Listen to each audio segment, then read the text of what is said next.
मनुष्य के जीवन में कई बार ऐसे क्षण आते हैं जब वो अपनी भावनाओं और विचारों को किसी के साथ साझा करने के लिए बेचैन हो उठता है। उससे लगता है कि ऐसा करने से उसका मन हल्का हो जाएगा। पर क्या हर बात को दिल से निकालकर बाहर कह देना सच में इतना फायदेमंद होता है? क्या कुछ बातें ऐसी भी हैं जिन्हें गुप्त रखना ही समझदारी है? कुरुक्षेत्र के युद्ध मैदान में श्री कृष्ण ने अर्जुन को इसी दुविधा से बाहर निकाला। उन्होंने अर्जुन को जीवन के साथ ऐसे गुप्त मंत्र बताए जिन्हें किसी भी व्यक्ति को, यहां तक कि अपने सबसे करीबी से भी साझा नहीं करना चाहिए। ये मंत्र सिर्फ शब्द नहीं, बल्कि जीवन की वो नीति है जो इंसान को हर मुश्किल से बचा सकती है।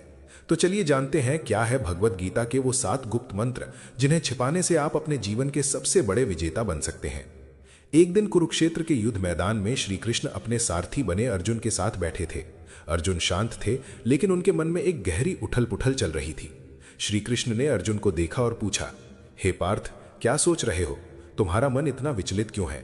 अर्जुन बोले, हे माधव, क्या हर बात को मन में ही रखना उचित है?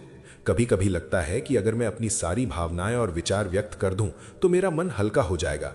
श्री कृष्ण मुस्कुराए और बोले, हे अर्जुन, यही सोच मनुष्य का सबसे बड़ा भ्रम है। ये संसार उन लोगों को सबसे ज्यादा कष्ट देता है जो हृदय से सरल और वाणी से लापरवाह होते हैं, जो हर बात, हर भावना, हर योजना और हर दुख को बिना सोचे समझे दूसरों को बता देते हैं। याद रखो, जैसे धन को तिजोरी में सुरक्षित रखा जाता है, वैसे ही कुछ बातों को मन में रखना ही बुद्धिमानी है। वो 7 गुप्त मंत्रों के बारे में बताऊंगा जिन्हें तुम्हें अपने सबसे प्रिय व्यक्ति से भी नहीं बताना चाहिए, क्योंकि अगर ये बातें बाहर आ गईं तो लोग तुम्हें तुम्हारे ही शब्दों से कमजोर कर देंगे। तो चलो मैं तुम्हें बताता हूं वो 7 गुप्त बातें जिन्हें अगर तुमने अपने भीतर छिपा लिया तो जीवन में कोई परेशानी तुम्हें छू भी नहीं पाएगी। पहला मंत्र, घर परिवार की समस्याओं को गुप्त रखो। श्री कृष्ण ने कहा, कौटुंबिकम दुखम न प्रकाशितम, पारिवारिक दुख को प्रकट ना करें। जीवन का यह पहला नियम है कि अपने घर की समस्याओं को कभी भी बाहरी लोगों के सामने प्रकट ना करें। चाहे वो झगड़ा हो, मनमुटाव हो या कोई निजी तकलीफ, उसे घर के बाहर जाहिर मत करो। अर्जुन ने पूछा, हे माधव, जब मन में दुख हो तो क्या उसे बांटना नहीं चाहिए? दूसरी तरफ दूसरे भाई ने पंचायत में छोटे भाई की बुराई कर दी। इसका परिणाम यह हुआ कि पूरे परिवार की प्रतिष्ठा गिर गई और लोग उनसे दूरी बनाने लगे। घर की बात बाहर निकलते ही रिश्तों की मर्यादा नष्ट हो जाती है और लोग तुम्हारे दुख को तुम्हारे ही विरुद्ध एक हथियार बना लेते हैं। उन्होंने आगे कहा, हे अर्जुन, घर का झगड़ा यदि बाहर चला जाए तो वो घर की नींव को हिला देता है। इसीलिए चाहे हालात कितने भी खराब हों, अपनी घर की बातों को केवल अपनों तक ही सीमित रखो, क्योंकि बाहर की दुनिया घाव पर मरहम नहीं बल्कि नमक है। ये दूसरा और सबसे महत्वपूर्ण मंत्र है कि अपनी आमदनी, अपनी संपत्ति या अपनी सफलता का बखान कभी किसी से मत करो। श्री कृष्ण ने कहा, धन की गुप्तता ही धन का सबसे बड़ा रक्षक है। जीवन का यह महत्वपूर्ण नियम है कि अपनी संपत्ति का विवरण सार्वजनिक ना करें। इंसान के पास जितना कम धन होता है वो उतना ही सुरक्षित होता है। उसका दिखावा करना स्वयं को लोभियों और ईर्ष्यालु लोगों के सामने खड़ा करना है। हे पार्थ, तुम कभी किसी सच्चे धनी व्यक्ति को अपनी कमाई का दिखावा करते नहीं देखोगे, क्योंकि वे जानते हैं कि जहां धन की जानकारी होती है वहां लोभ, ईर्ष्या और संकट भी बढ़ता है। कुछ लोग मदद के बहाने तुम्हारे पास आएंगे, कुछ तुम्हें नीचा दिखाने की कोशिश करेंगे और कुछ केवल इसलिए तुमसे नफरत करने लगेंगे क्योंकि तुम्हारे पास वो है जो उनके पास नहीं। उन्होंने स्पष्ट शब्दों में कहा, धन का सबसे बड़ा रक्षक उसका छिपा हुआ होना है। अगर लोगों को तुम्हारे धन की जानकारी हो जाए तो वे तुम्हारी मानसिक शांति भी छीन लेंगे। इसीलिए अपनी कमाई को गुप्त रखो, जिससे तुम्हारा मन निश्चिंत रहे। तीसरा मंत्र, भविष्य की योजनाओं को गुप्त रखो। श्री कृष्ण ने कहा, कार्यस्य योजना न प्रकाशिता, कार्य की योजना को प्रकट ना करें। हे अर्जुन, जब तक कोई योजना पूरी न हो जाए उसे अपने मन के भीतर ही रखो। जो लोग अपने हर कदम की घोषणा पहले ही कर देते हैं वे अक्सर अपनी मंजिल तक पहुंचने से पहले ही भटक जाते हैं। उन्होंने एक व्यापारी का उदाहरण दिया। एक व्यापारी ने मसालों की एक बड़ी दुकान खोलने की योजना बनाई। उसने ये बात अपने सभी रिश्तेदारों और दोस्तों को बता दी। अगले ही हफ्ते एक चतुर व्यक्ति ने उसकी बात सुनकर उसी जगह एक मसाले की दुकान खोल ली। जब तक व्यापारी अपनी योजना पर काम शुरू करता, वो चतुर व्यक्ति बाजार में अपनी जगह बना चुका था। पर एक और दुकान खोल दी और बाजार पर कब्जा कर लिया। जब व्यापारी आया तब तक बहुत देर हो चुकी थी। हर विचार एक बीज की तरह होता है।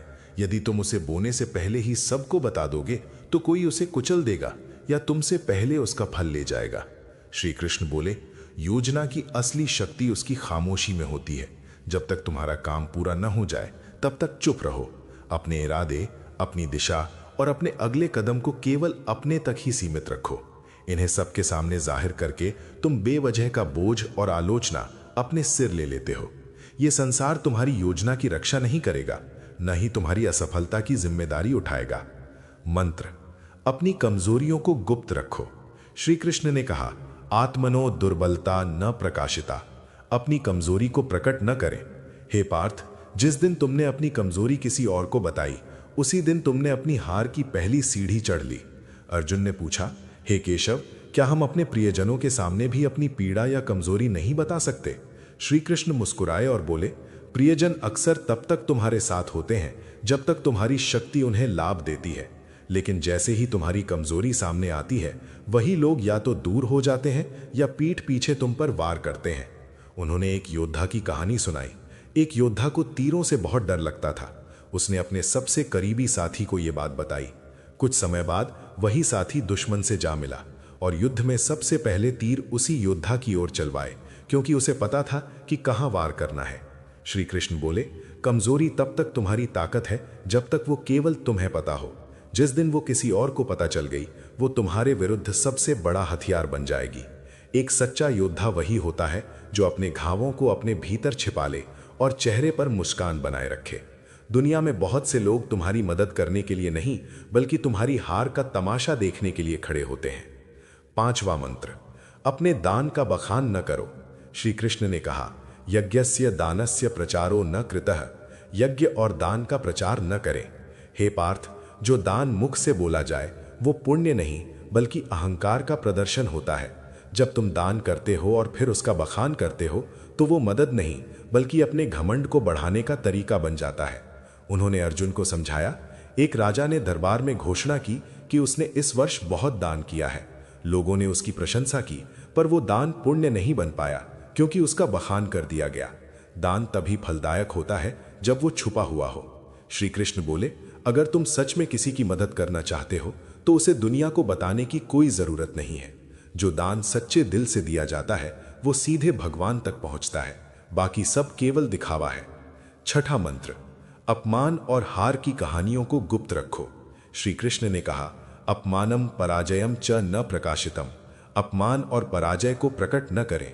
हे अर्जुन, जीवन में हर कोई कभी न कभी हारता है या अपमान सहता है, लेकिन उस हार को बार बार दोहराना अपने ही जख्मों को कुरेदने जैसा है। उन्होंने कहा, एक योद्धा ने युद्ध में हार का सामना किया और हर किसी को अपनी हार की कहानी सुनाई। कुछ लोगों ने सहानुभूति जताई, लेकिन अधिकतर लोगों ने उसे हंसी का पात्र बना दिया। श्री कृष्ण बोले, सच्चा विजेता वही होता है जो गिरकर भी बिना कुछ कहे फिर से खड़ा हो जाता है और अपनी चुप्पी से सबको चौंका देता है। 7वां मंत्र, अपनी भावनाओं को गुप्त रखो। श्री कृष्ण ने कहा, मनः सहभावम न प्रकाशितम। मन के भावों को प्रकट न करें। हे पार्थ, मनुष्य का सबसे बड़ा रहस्य उसका मन होता है। जो व्यक्ति हर किसी के सामने अपना मन खोल देता है वो सबसे पहले टूटता है। श्री कृष्ण ने समझाया, जब तुम रोते हो, क्रोधित होते हो या अपनी पीड़ा जाहिर करते हो तो लोग सहानुभूति नहीं बल्कि तुम्हारी कमजोरी का हिसाब लगाते हैं। वे सोचते हैं कि तुम्हें कहां से तोड़ा जा सकता है। अगर तुमने किसी को बताया कि तुम किससे क्रोधित हो तो वो बात तुम्हारे शत्रुओं तक पहुंच सकती है। अगर तुमने किसी को बताया कि तुम किससे प्रेम करते हो, वही लोग उस प्रेम को तोड़ने की कोशिश करेंगे। जो पीड़ा बाहर जाहिर की जाए उसका मूल्य घट जाता है, पर जो भीतर सुरक्षित